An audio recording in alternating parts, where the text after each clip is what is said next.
So, hi everybody, welcome along to another author event from Bookshop 507 in Braille House. Today we are joined by author Fiona Lowe. Welcome, thank you for joining us. Thanks for having me. Pleasure. Can you tell us a little bit about yourself? Oh, well, I'm a Victorian, which at the moment is a challenging thing to be. I live in a regional city in Victoria, and I've got two grown sons. Well, one's half grown. He's at university and bounces between. The other son has left home, and my husband and the cat, Pico. Hello, Pico. Nice for you to join us. Pico's just not that impressed. Sorry, Andrew. Typical cat. And I've got a big garden with about 80 rose bushes that keep me busy. And yes, slave to a cat. Fair enough. Yeah. And now you grew up in Papua New Guinea without a television. So this made reading even more important for you than most of us. Why is reading important for all young people, do you think? Well, I think because as a child, we have so many rules and structure placed upon us. You know, we go to school, we have to do X, Y, and Z at home. Mum and dad say how things are. So when you read, you can escape into this completely different world. And in children's fiction, a lot of the adults are the duffers and the children of the brains. If you think of all the Roald Dahl stories and, you know, even Tom Sawyer and stuff like that.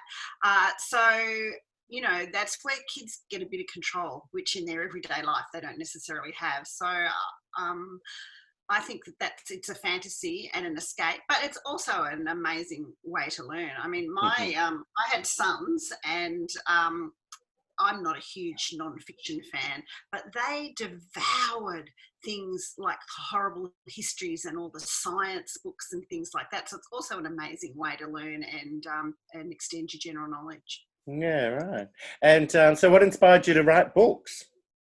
Well, most authors will tell you they were scribbling stories from an early age. That's not my story at all. You're right. I used to, I've always had imaginary conversations with imaginary people in my head. And I used to finish books. If they didn't like the ending, I would, make up my own ending. But I come from a long line of letter writers. Oh, no. Because my grandmother came over from the UK to marry my grandfather and would write home. And then when we lived in Papua New Guinea, Mum every Sunday would haul out the green Olivetti portable typewriter and write back to Australia. And then I was an exchange student at 16, and I was expected to write home every week on the blue aerograms, and then turn it over, and there wasn't enough room to write the story. We don't do that anymore. The letter writing we've really lost. But it's texts these days. Right, my kids travel overseas. I get instant messages and Snapchats. Okay, yeah. Similar. But yeah, so and then people would say to me, and then when we lived, my husband and I lived overseas for a few years in the United States, and I would write home, and by then it was email, and my mother would share the letters, and people saying, oh, you write a good story, you should think about writing a travel book or something. But it wasn't until I was home with a baby that I decided that I might actually have a go at writing a book. And that became about because I was trying to avoid going back to work full time. And I thought, well, I could write books and stay at home, that'll work. Yeah, right. Yeah. So, so that's how I started writing. And really, I knew nothing except a sense of story, probably from all those years of reading. Yeah, right. And so it took me quite a while, but that might be another question later on. It might be, yeah. Your books are set in small country towns. What inspires you about these places? Well, I live in a regional town now, having moved here from living in a capital city. And it didn't take me very long to realise that at its heart, I'm now living in a small town. I'm never more than 3 handshakes away from anyone that knows someone who knows. Yeah. Yeah. Is that good or bad? Is that good or bad? And that is both a support and can also be an extra challenge in your life. And so in fiction, it is a fantastic way to write about a sense of community, which, and I mean, you can have a community in a big city too, but whatever your community is, whether it is the small town you live in or the theatre company you belong to or the choir or whatever, the motorbike club, that's your community, that is your support. And we're social beings. So I find books set in small towns, you can do the claustrophobia, but you can also show the support. So yeah, and also I generally set it in a real region, but I create the township because otherwise I would get letters saying, oh, there's not a service station on that corner. Yeah, Bill wouldn't have said that. Exactly right. So for instance, in Just an Ordinary Family, I created a town in East Gippsland, and I reference Bairnsdale and I reference Malakut, like these real places. But what I do is I take a little bit of the town. So if you read it, there's a little bit of Meetung, there's a little bit of Lakes Entrance, and there's a little bit of Malakuta, and I've spun that into my town of Kurnai Bay. Nice. Yeah, I think people will get a sense of that area. Will kind of know what the town. Yeah. Go on. Sorry. Oh, so in Daughter of Mine, which is set in Western Victoria, which is literally just behind us in Geelong, it's kind of my back garden, and I did the same thing. I set it in the area, and so people know, and they're going, "Oh, you said it in Camperdown, didn't you? Because you mentioned the Avenue of Trees." And I said, no, I said, the Avenue of Trees was Camperdown, the Memorial Park was Colac, and the hospital was definitely Campbellton. And they're like, oh, no wonder I could work it out. I love that. So I had fun with that too. So anyone who knows the area generally writes to me and says, That's nice. That's really good that they get the feeling for the area. And so is there any small Australian towns that you just love? Oh, well, there's lots, but there's lots and lots. But I particularly, because I choose regions because, there's so much to offer in a region. So I set Birthright in the Victorian High Country, and my town that I made there was a little bit of Mansfield and a little bit of Bright and a little bit of Myrtleford and all the places that I love. But I mention the real places, so like, Albury, so people know. So, and I'm just actually planning a new book, and I've done 5 big books set in Victoria, and I've just decided today the next book's going to be set in Tasmania. Oh, there's a scoop for us. Nice. I made the decision today. Beautiful. Maybe it's time to leave Victoria, because I have actually done most regions. Actually, there's just one bit in the middle, but and the Grampians, which I will do one day, but it doesn't work for this story. So I'm going to Tasmania for this one. Nice. Beautiful place. I love Tasmania. My eldest son has moved to live down there, has been down there for 7 years. So, yeah, we've had a few trips down there, and I'm looking forward to being able to go again, but its borders are currently closed. Fair enough, yeah. You've also said that you've read your way around the world by reading stories from places that you've visited. So reading Jane Austen when you're in Bath and reading The Godfather in Italy. Why do you think it's important to tell stories from the perspective of the place they're set? Well, I didn't think it was very important to read stories where I was at all. I thought it was initially, I thought it was a bit of fun. It was a bit of a joke, I would read that while I was there. But, it turned out to be a really good thing because it really adds an extra layer to the place you're visiting. So I was a huge Jane Austen fan. And so to be out, and especially Persuasion is actually set in Bath. So I read Persuasion, and so I was able to, I would go to the bathhouse and go to the society rooms and stuff and think, oh wow, and she did actually come here, so that was kind of special. Reading The Godfather in Italy was a joke, and yet that was amazing. Amazing book, and but Michener's books were fantastic. So I read Michener's Hawaii while I was in Hawaii. And if I hadn't have read that book while I was there, I don't think I would have gone to the museum, and I don't think I would have gone to the Pearl Harbor Memorial. And both of those were amazing places and really added to my experience. It wasn't just the beach and swimming and snorkeling and stuff. So that was great. Although I learned way more geology about Hawaii than I ever needed to know from you. Yeah. So I would recommend it. Next time you go somewhere on holiday, read a novel that's set where you are, and it'll just add a whole different dimension. yeah, nice. That's good advice. Now you've had several jobs in your life. You've been a midwife, a sexual health counsellor, a family support worker. How has all of this helped in your writing?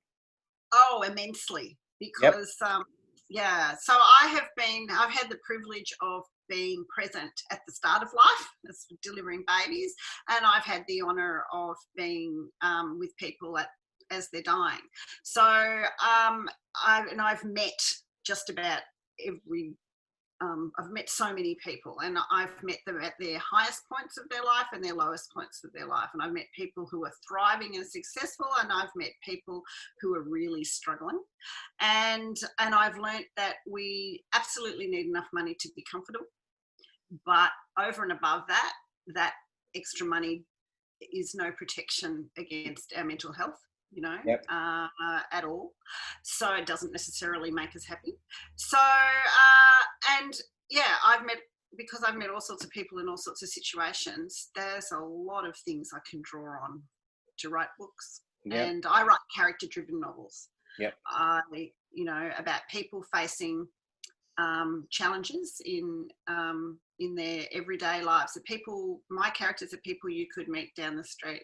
So in my novel Home Fires, which came out in 2019, that was about a small country town that had been razed by a bushfire. I tend to be very prophetic about what happened in summer this year. And I looked at 4 women and their relationships. And I started the book 18 months after the fire. And generally the media is all over the first week or so, and then it goes away and everyone forgets. But these people have been traumatized, and I wanted to explore what was happening in their lives 2 years later. And that was probably the hardest book that I wrote. That was the most emotionally draining book that I wrote. Mm-hmm. And what was interesting was when I was listening this year about the issues about the fires, and the journalists would be talking, I go, yep, dealt with that in Home Fires. Yep, dealt with that in Home Fires. So I took someone had lost loved ones, someone had lost their house, someone had lost their job. So everyone had experienced the fires differently and the impact of that. And I drew these women together who never would have come together, except the only thing they had in common was that they'd experienced in some shape or form this bushfire, and they were trying to get their town up and running again. So So that's who I write about. Everyday people facing unexpected challenges. Which is what we do, isn't it? Like we can, happen in 10 minutes. So I don't think any of us expected COVID. So That's right. Exactly right. Yeah. Now, you've written so many books. Does it get easier? And can you also tell me a little bit about the process? And has that changed, or is that, you go about it the same way? Sure. So, no, it doesn't get easier. Right. In fact, if you look at my Instagram account today in the story, you'll see 7 different procrastinating posts with the hashtag avoiding starting the new book. That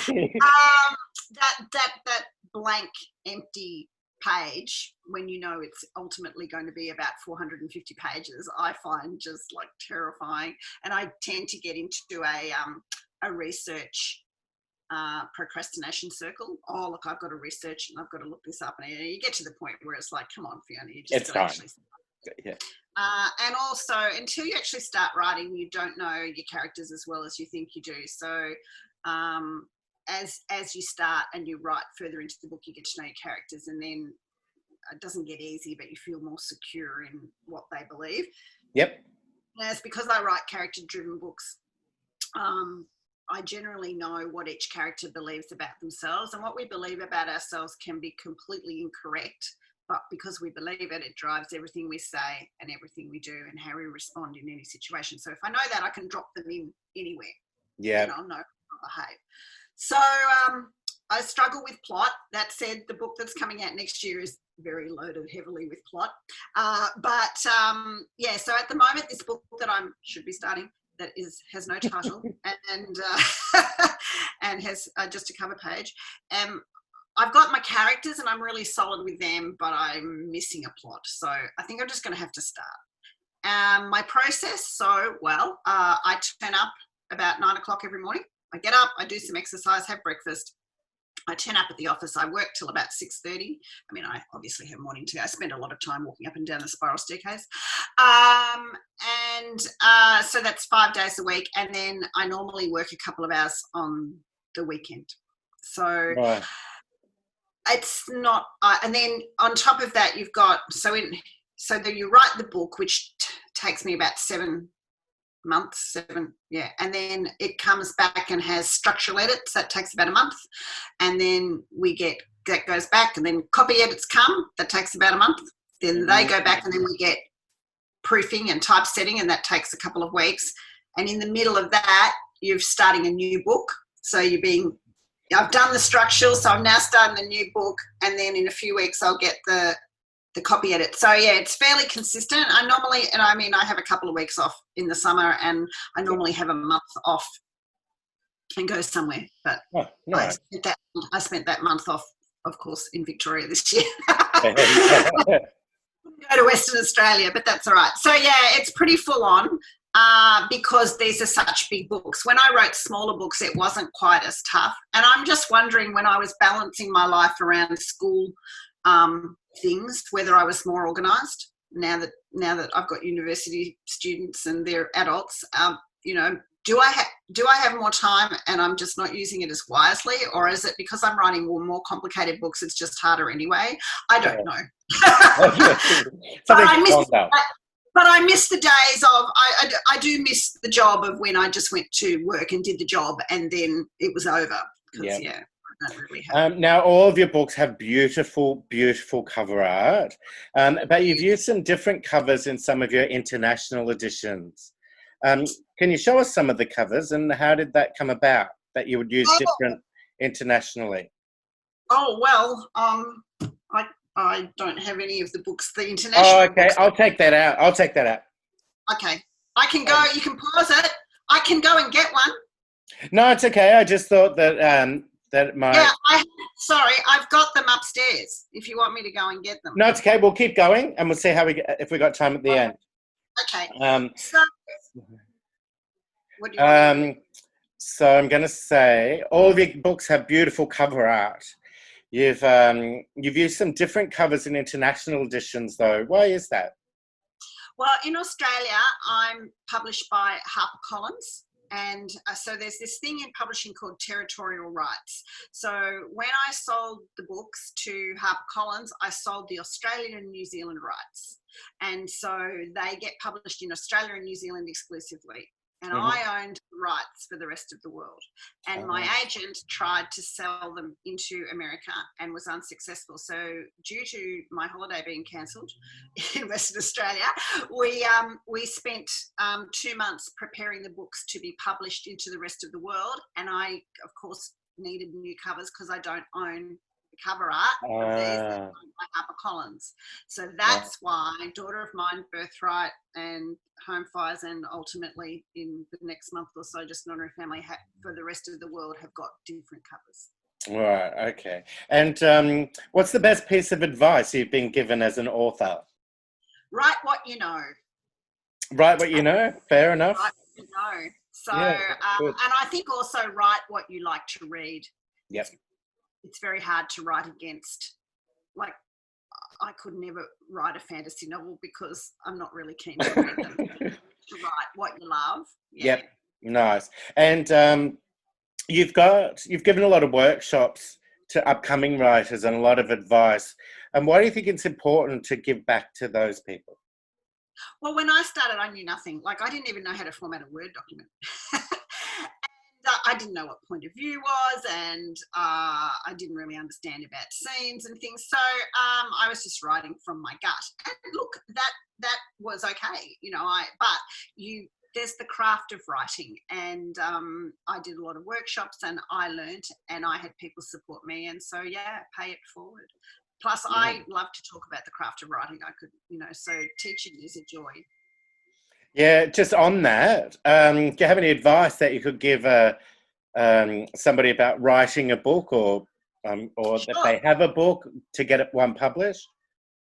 So if you want to be an author, you have to have an inordinate amount of determination and resilience, because it is like all of the creative arts, 9/10 of your life is being rejected.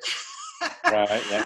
And, so yeah, you have to be prepared to listen. You have to be prepared to take on board criticism. You have to be prepared to change. You have to be prepared that even though that sentence is absolutely beautiful and crafted, maybe it doesn't go there. Maybe it doesn't even belong. So Right. yeah. Yeah, okay. I've reinvented myself 3 times. I started writing medical romances, and then I moved on to bigger books, and now I'm writing these big general fiction novels. And when I changed genres, I went back to being rejected again. So it's just as hard to get published as it is to stay published. Yeah, right. And what advice would you give? Any advice to the younger Fiona? What advice would you give to the younger you? I probably breathe more. Don't get hung up on the little stuff. Yeah. Focus on, save your energy for all the big stuff. Yeah, no. Now, you mentioned before that your advice would be to write what you like to read. What sort of books do you like to read? Well, I like to read character-driven books. I like to read books where I can get really invested in the characters and walk in their shoes. Yep. So, but that said, I'm not a huge fantasy person, but I did enjoy I read the Harry Potter things to the kids, and but sci-fi and stuff doesn't interest me. Occasionally an autobiography, it really depends. Okay. But yeah, you have always used fiction to escape into a world so I can relax. So yeah, I like a really good story. Nice. Very good. And what's next? So you mentioned that you have a book coming out about Tasmania. That's going to be 2022. Right, okay. It's a really long lead time. I've got to write it. Right. So next March, I have A Home Like Ours coming out, which will be similar size to this baby. Yep. And it's set in on the Murray River, which is the divide between New South Wales and Victoria. Yep. Set up there. And it's about a small town, and the theme is displacement. So there's a couple with some marriage issues, and there are new people to town, and the theme of it that pulls it all together is a community garden. Nice. Yeah, it's another women's supporting women. So yeah, so that's coming out, and we're just starting to work on the blurb, and the cover art will start coming through, and yeah. So wow. Basically it's a year. It's sort of a whole year project to get a book. So I'm always operating out. So yeah, the book that I'm about to start now to write will be published in March of 2022. Wow. Well, okay. Wow. So I have to follow you. Looking forward to that. Are you able to read us a little bit of one of your books? Oh, sure. I can do that. Beautiful. Thank you. What? Yeah, no, a couple of pages, perhaps. Sure. Okay. So Just an Ordinary Family is about 4 women, and it starts with Alice. Alice is a twin, and her twin is the town the local GP, and she's married to this gorgeous man, and she's got 2 beautiful children, and life looks pretty perfect on the outside. And Alice has just had to come home because her partner, who she was expecting to marry, decided he didn't love her enough. And if that wasn't bad enough, she was working for his family's company, and so she didn't actually have a job anymore, and all his friends, which had become her friends, went back to being his friends. So she had no job, no man, no money, and she's had to come home. Mm-hmm. And she's come home to this small town, and of course everyone's got an opinion on Alice, and she's 34, and she's thinking, oh, you know, what am I going to do? So she decides that she is going to bite the bullet and register for online dating, but she barely survives the registration process.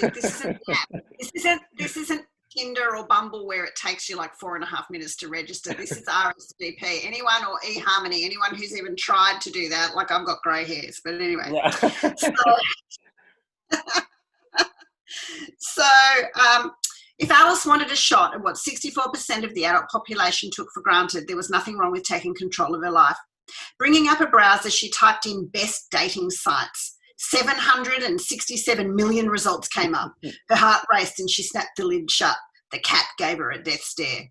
She reopened the computer and quickly ruled out boomer singles, LGBTIQ hookup heaven. She was looking for love, commitment, and the future of children. One site boasted over 25,000 marriages, so she clicked on the link. A box appeared on the screen. Name, email, postcode, too easy. Date of birth? Alice typed in the unforgiving truth and her finger hovered over the delete key. Her 34th birthday was 6 months away. Was that old? Was the truth overrated? But lying on the 5th question didn't seem to be best practice. Education level, postgrad. Her fingers flew. She could do this. Occupation. Alice's fingers paused, drumming lightly on the keys. What to write? Unemployed art catalogue designer, not quite fully qualified art auctioneer, waitress, boat cleaner. She typed journalist, justifying she was writing the community events notice for the Kurnai Bay Gazette and doing the occasional interview and opinion piece. Income, so much less than it had been. Drink, if you're offering. She got up and poured herself a glass of wine. What are you passionate about? World peace?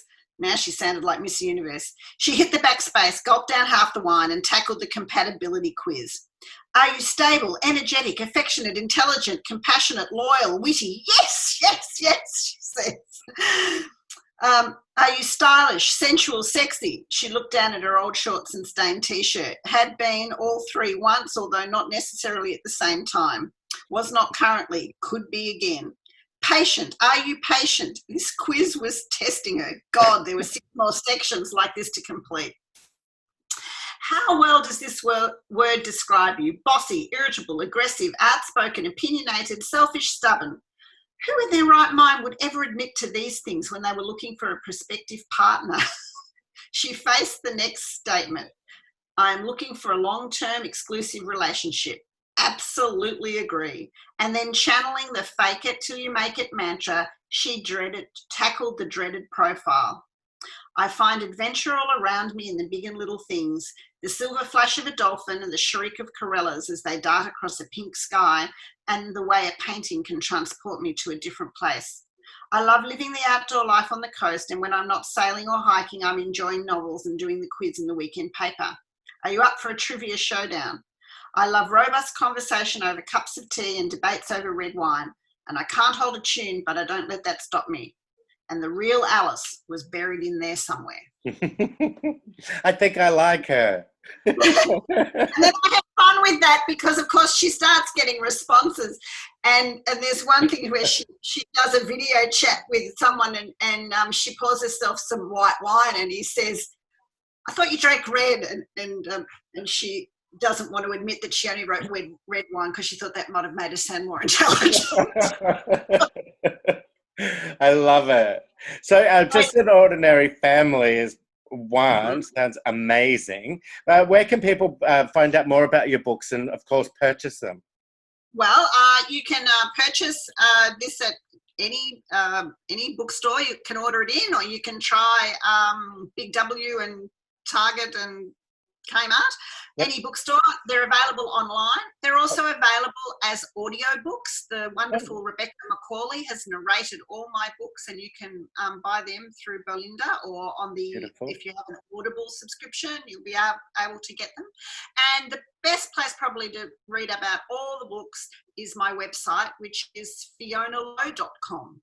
L-O-W-E with an E. So yeah. Beautiful. I've got a page on every book, and there's photos of the setting, and there's an excerpt and by links. So yeah, beautiful. Now, thank you so much for joining us today. Just finally, do you have a parting message for the people watching us? Oh, well, I think more than ever at the moment, with COVID and all that uncertainty, I think that reading is more important than ever, because we all need to tune out from the bad news every day. Watch one news service, people. Watch one news service a day, and then get on with your day and find the positives. Absolutely. Beautiful. Well, thanks again so much for joining us. It's been a pleasure having you. And yeah, all the best with everything. Thanks for joining us. Thank you very much. Bye-bye. See ya.